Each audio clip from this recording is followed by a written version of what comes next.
Hello guys, welcome back to my channel. কেমন আছো তোমরা সবাই? আশা করছি ভীষণ ভালো আছো, আর ভগবানের কাছে প্রার্থনা করি তোমরা সবসময় খুব ভালো থেকো। আমরা কেমন আছি কি না সেটা তোমরা নিশ্চয়ই জেনে গেছো, তো থাক, ওই কথা তো আমি আর বলছি না। এখন যে ব্লগটা আমি পোস্ট করতে চলেছি, মানে এখন এডিট করছি এই ব্লগটা, তখন আমার বাবা বাড়িতেই ছিল। মানে আমি এতদিন বুঝতেই পারছিলাম না যে ভিডিওটা কিভাবে এডিট করব, বা ব্লগ আমি কিভাবে শুরু করব, বা পোস্ট আমি কিভাবে করব, মানে নতুন করে যে কি শুরু করব সেটাই বুঝতে পারছিলাম না। মানে হঠাৎ করে কি থেকে কি হয়ে গেল, এটা আমাদের কল্পনাতেও ছিল না। মানে কোনোদিন ভাবিনি বাবার এরকম শরীর খারাপ হচ্ছে, ঠিকই সবাই বলছে খুব খারাপ কন্ডিশন, খুব খারাপ আছে, কিন্তু বাবা যে আমাদেরকে কখনো ছেড়ে চলে যাবে এইটা আমরা কিন্তু কখনো একটা সময়ের জন্যও ভাবিনি। তো মানে ভেবে গেছি যে কিছু একটা মিরাক্কেল হবে, ভগবান ঠিক কিছু না কিছু করবেই, কিন্তু ভগবান যে এরকমটা করবে সত্যি আমাদের কল্পনাতে ছিল না, সত্যি ভাবতে পারিনি। তো যাই হোক, আজ বাবা চলে গেছে প্রায় 15-16 দিন হয়ে গেল। এরপর তো মানে নিজেদেরকে এই দিকে আনতেই হবে, নাহলে সব সময় ওইটার দিকেই ভাবছি, চিন্তা করছি, কান্নাকাটি করছি, মানে কিছুতেই বেরোতে পারছি না। আসলে বাবা তো বাবার মতন ছিল, তাই বাবাকে ভোলাটা সম্ভব নয়, আর ভুলতেও চাইনি কখনো যে বাবাকে ভুলে যাব বা কিছু। বাবার স্মৃতি, বাবার প্রতিটা কোনায় কোনায় পদে পদে আমরা পাচ্ছি বাবার অনুপস্থিতি, বাবার ওই যে একটা জায়গা, সেটা যে কেউ কখনো নিতে পারবে না, বা বাবার শূন্যস্থান যে কেউ কখনো পূরণ করতে পারবে না। বাবার যে আমাদের জন্য কি করেছে, বাবা না থাকলে যে কি হয় সেটা আমরা প্রতিটা পদে পদে বুঝছি। কারণ বাবা আমাদেরকে A to Z এনে দেওয়া, করে দেওয়া, সব কিছু। বাবা ছাড়া আমরা পুরোপুরি অন্ধ, অচল যাকে বলে। আমি, আমার মা তো একদমই অচল। সবাই, দিদির তো বিয়ে হয়ে গেছে মানছি, কিন্তু আমি, মা, ভাই, মানে সত্যি কি থেকে যে কি হয়ে গেল এটা ভাবলি মানে কষ্টে বুকটা ফেটে যাচ্ছে। তো যাই হোক, আমি তো নতুন করে কোনো ব্লগ স্টার্ট করতেই পারছি না, যে কি থেকে কি স্টার্ট করব, কি করব কিচ্ছুতেই বুঝতে পারছি না। তাই তোমাদের কাছে আমি রিকোয়েস্ট করছি যে তোমরা আমাকে অনেক অনেক উৎসাহ দাও, বা আমার সাহস বাড়িয়ে দাও, যাতে আমি এগিয়ে যেতে পারি, বা কি ব্লগ করব কি না আমি কিছুতেই কিছু বুঝতে পারছি না, বা তোমরা কতটা কি দেখবে, ভালোবাসবে, আমি কিছুতেই কিছু বুঝতে পারছি না যে কিভাবে স্টার্ট করব।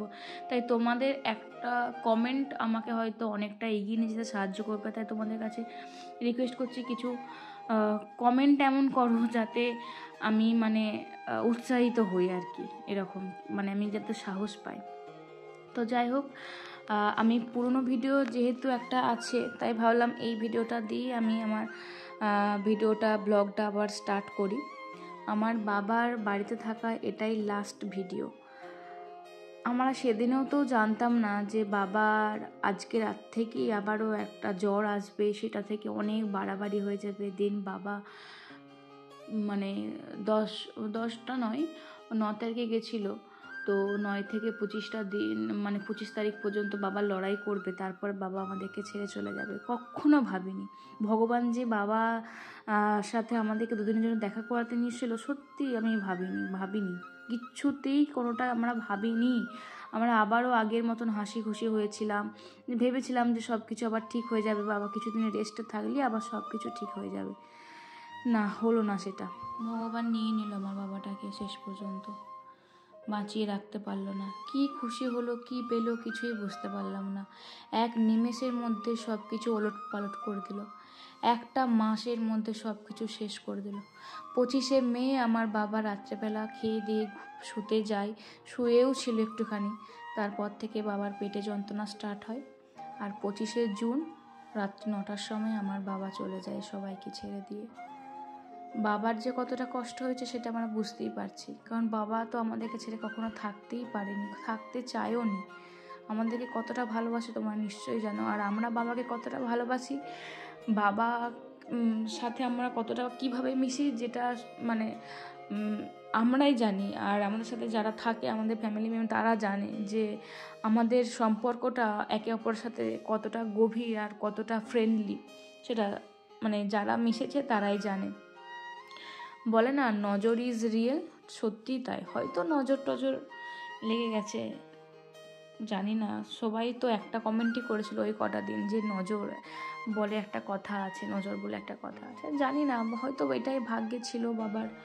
এতটা আয়ু কম ছিল বাবার, আমরা সত্যি কখনো কল্পনা করতে পারিনি যে একটা মাসের মধ্যে এরকম কিছু সব কিছু ওলটপালট হয়ে যেতে পারে। হ্যাঁ, মানে একটা অন্ধকার নেমে আসতে পারে আমাদের জীবনে এত হাসি খুশির মধ্যে। সত্যি কোনো দিন ভাবতে পারিনি গো, এটা কি হয়ে গেল আমাদের সাথে। ভগবান কেন করলো, কিসের জন্য করলো, একটাও সুযোগ দিল না। আমরা আপ্রাণ চেষ্টা করেছি বাবাকে বাঁচানোর জন্য। আমরা ভেবেছিলাম যে কোটি টাকা চলে যাক, তবু আমার বাবাটা যদি ফিরে আসে তাহলে আসুক, কিন্তু না, বাবাটাকে ভগবান সেই নিয়েই নিল। বাবাকে বাঁচাতে আমাদের অনেক অনেক অনেক টাকা খরচা হয়েছে। যদি আরও টাকা খরচা হতো তাহলেও কিছু মনে হতো, যদি মানুষটা বেঁচে থাকতো। কিন্তু মানুষটাও বাঁচলো না, কিছুই হলো না, সব কিছু শেষ হয়ে গেল। উফ, এর যে কি কষ্ট, বাবা হারানোর যে কি কষ্ট। যারা বাবাকে হারিয়েছে সেটা শুধু তারাই বোঝে। এতদিন তো দেখেছি, শুনেছি, সত্যি ভীষণ কষ্ট লাগতো তাদের জন্য। কিন্তু এই যে নিজের বাবাকে হারিয়েছে, এটা সত্যি বাপরে বাপ, এর যে কি কষ্ট। উফ, সত্যি মেনে নেওয়ার মতো নয়, মেনে নেওয়ার মতো নয়। সবাই বলে না ভাগ্যে ছিল, এটা হওয়ারই ছিল বলে। যতই নিজেদের অন্যদের বোঝানোর চেষ্টা করি না কেন, নিজেকে কখনোই বোঝানো যায় না। অনেক কষ্ট, অনেক হাহাকার, চোখের জল, ঘুম না আসা রাত জানে যে এটা না হলেও পারতো আমাদের সাথে। বাবা আমাদের কাছে কি ছিল, আমরা বাবার কাছে কি ছিলাম, এটা শুধু আমরা জানি। আর আমাদের সাথে যারা মিশেছে আমাদের ফ্যামিলি তারা জানে যে বাবা আমাদেরকে কতটা ভালোবাসতো, বাবাকে আমরা কতটা ভালোবাসতাম। এই একটা মাস তো বাবাকে পুরোপুরি ছেড়েই ছিলাম। প্রচণ্ড কেঁদেছি, বিশ্বাস করো, না ঘুমিয়ে না খেয়ে ভীষণ কেঁদেছিলাম, ভীষণ। তাই যেদিনকে বাবার মৃত্যু খবরটা পেলাম না, সেদিনকে সব কিছু কীরকম গা হাত পা ঠান্ডা হয়ে গেছিলো। কী করবো বুঝতে পারছিলাম না, সব কিছু অন্ধকার লাগছিল, মনে হচ্ছিল না মরে যায়, কিন্তু মরতে পারছিলাম না। এর যে কি কষ্ট, উফ, সেই রাতটা যে আমাদের কি গেছে। ওই একটা মাস ভীষণ কষ্ট পেয়েছি। এখন তো তাও সত্যি অনেকটা অনেকটা সেটার থেকে মেনে নিয়েছি। কিন্তু বাবার শূন্যস্থান তো কেউ কখনো পূরণ করতে পারবে না। বাবার স্মৃতির প্রতিটা কোনায় কোনায়, বাবার অনুপস্থিতির প্রতিটা পদে পদে আমরা অনুভব করতে পারছি বাবা আমাদের জন্য কি না কি করেছে। A to Z বাবা করেছে, আমরা কিছুই জানতাম না, কিছুই বুঝতে পারিনি। আজকে বাবা নেই সেটা বুঝতে পারছি যে বাবা আমাদের জন্য কি করেছে, কিছুই বুঝতে দেয়নি আমাদের। 2000 years later. বাবা ছাড়া আমরা অন্ধ, অচল পুরোপুরি। কি করে কি হবে কিছুই জানি না। তো যাই হোক, এসব ভাবতে গেলে, চিন্তা করতে গেলে ভীষণ চিন্তা, ভীষণ ভাবনা, মানে এক আকাশ ভাবনা, এক আকাশ চিন্তা। তো সানা আরে সবাই আছে বলে একটুখানি মনটা অন্যদিকে যাচ্ছে, ওরাও বাড়ি চলে যাবে, কিছুই ভালো লাগছে না। কবে এই ভিডিওগুলো পোস্ট করব, কি করব জানি না, কিভাবে এডিট করছি সেটাও আমিই জানি। বাবাকে এই যে দেখতে পাচ্ছি, বা বিকেল হলে হাঁটতে যেত, গল্প করতো, সবাই মিলে একসাথে খাচ্ছিলাম যাচ্ছিলাম, বেশ দুটো দিন এত ভালো ছিলাম। বুঝতেই পারিনি ভগবান বাবাকে দুটো দিনের জন্য আমার সাথে দেখা করতে নিয়ে এসেছিলো, সত্যি বুঝতে পারিনি আমরা কেউ। আর আজকের ভিডিওটা ওই দিদিরা যেদিনকে শ্বশুরবাড়ি গেল সেদিনকার ভিডিও, কারণ ডোডোর তো অন্নপ্রাশন ছিল 9 তারিখে। কিন্তু ডোডোর কপালটা কেমন দেখো, 9 তারিখেই বাবার ভীষণ বাড়াবাড়ি হয়ে যায়, বাবাকে নিয়ে চলে যাওয়া হয় কলকাতা। তাই মামার হাতে ভাতটাও ডোডো খেতে পারেনি। সেসবও একদিন শেয়ার করবো তোমাদের সাথে, কারণ ওগুলো ব্লগ কিছু কিছু করা ছিল যে মা বাড়ি থেকে কী দেওয়া হচ্ছে না দেওয়া হচ্ছে, আমরা কি দিচ্ছি না দিচ্ছি, সেসব ব্লগগুলো না হয় পরেই শেয়ার করব। এই যে বাবা কি সুন্দর বসে গল্প করছে, আজকেও দেখতে পাচ্ছি। কিন্তু এটাই যে আমাদের সাথে কাটানো বাবার শেষ ভিডিও হবে, শেষ মুহূর্ত হবে, সত্যি আমরা কেউ কল্পনাও করিনি।